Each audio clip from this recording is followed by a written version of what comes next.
দাঁড়িয়ে পেশাব করলে কি গুনাহ হবে? নামাজরত অবস্থায় মেয়েদের চুল খোলা থাকবে নাকি বাঁধা থাকবে? 3 দিন গোসল না করলে কি গোসল ফরজ হয়? ভাইয়ের সামনে বোনের কতটুকু পর্দা করতে হবে? কারো গায়ের উপর দিয়ে হেঁটে গেলে গুনাহ হবে কিনা? শ্বশুরকে কি আব্বা বলা যাবে? আর তার সাথে কতটুকু পর্দা করতে হবে? পুরাতন বা ছিঁড়ে যাওয়া কোরআন কি করব? গোসলের পানির ছিটা কারো গায়ে পড়লে কি নাপাক হয়ে যাবে? তাহলে আর বিলম্ব না করে শুরু করি। আপনাদের ইতোমধ্যে যে সমস্ত প্রশ্নগুলো আমাদের কাছে এসে পৌঁছে গেছে সেগুলোর উত্তর দেওয়ার পালা। আম্বিয়া খাতুন জানতে চেয়েছেন, ভাইয়ের সামনে বোনের কতটুকু পর্দা করতে হবে?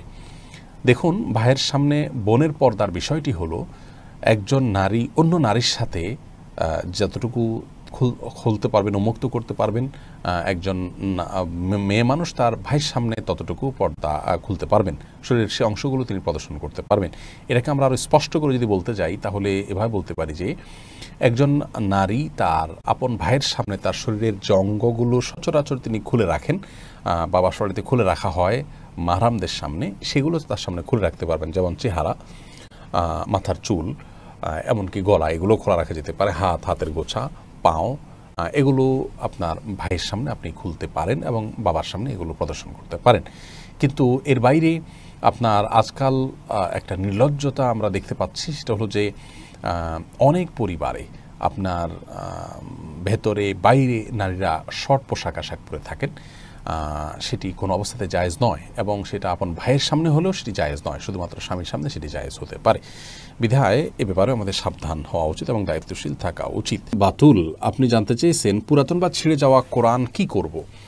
দেখুন, পুরাতন বা ছিঁড়ে যাওয়া কোরআন, আমাদের কোরআনের ব্যাপারে আমাদের করণীয় সম্পর্কে ইমাম মোহাম্মদ রাহিমাহুল্লাহ সহ অনেক বড় বড় ইমামগণের মত হলো সেটি আমরা কবরে বা এমন কোনো জায়গায় মাটিতে পুঁতে রাখবো যেখানে সচরাচর মানুষ পাড়া দেয় না।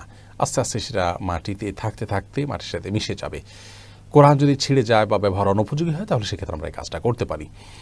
আর এর বাইরে অনেক ওলামা ইকরাম পুড়ে ফেলারও পরামর্শ দিয়েছেন। তাদের দলিল হলো সহিহ বুখারীতে একটি হাদিস বর্ণিত হয়েছে, আমরা অনেকেই জেনে থাকবো, যে ওসমান রাদিয়াল্লাহু তাআলা আনহুর শাসন আমলে যখন কোরআনের কিছু কপি নিয়ে সমস্যা দেখা দিচ্ছে, অর্থাৎ কোরআন যেহেতু কয়েক আপনার উপভাষায় নাজিল হয়েছে, সেই উপভাষাগুলোতে অনেক কিছু কপি করা হয়েছে, পরবর্তীতে কিছু জটিলতা দেখা দিল, তো একটি রেখে বাকি কপিগুলোকে একত্র করে সাহাবায়ে কেরাম পুড়ে ফেলেছিলেন।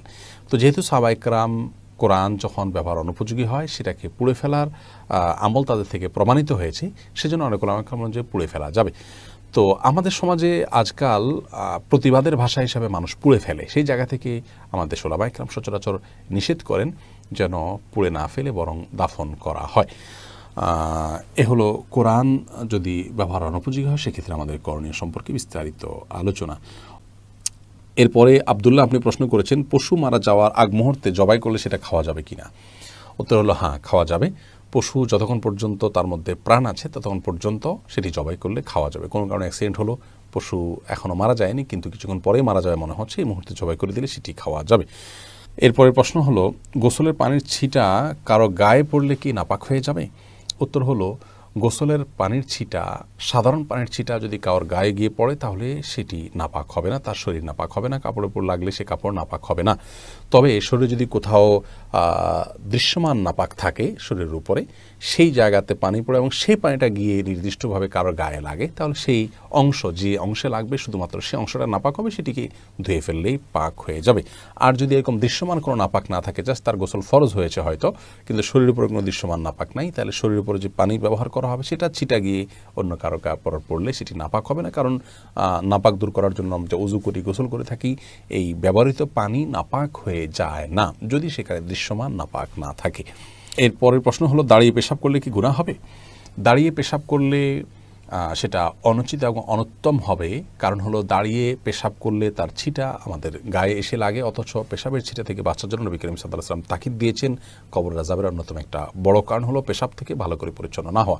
এই জায়গা থেকে দাঁড়িয়ে সচরাচর পেশাব করা উচিত নয়। রাসূল আকরাম সাল্লাল্লাহু আলাইহি সাল্লাম সম্পর্কে আমাদের আয়েশা রাদিয়াল্লাহু আনহা বলেছেন এবং তিরমিজিতে হাদিসটি বর্ণিত হয়েছে, তার ভাষ্য হলো এরকম যে তিনি বলেছেন, নবী আলাইহিস সালাম দাঁড়িয়ে পেশাব করতেন, এই কথা কেউ বললে তোমরা বিশ্বাস করবে না। সেই জায়গা থেকে দাঁড়িয়ে পেশাব করাটাকে অ্যাভয়েড করা উচিত এবং উত্তম।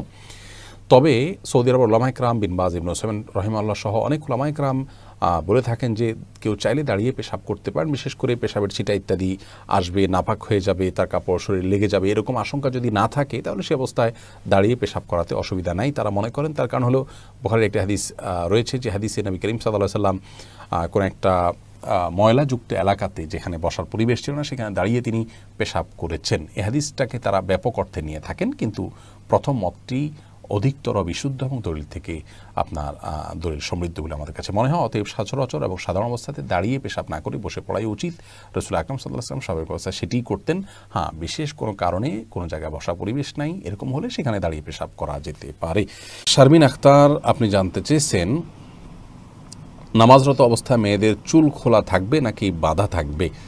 নামাজরত অবস্থায় মেয়েদের চুল খোলাও থাকতে পারে, বাঁধাও থাকতে পারে।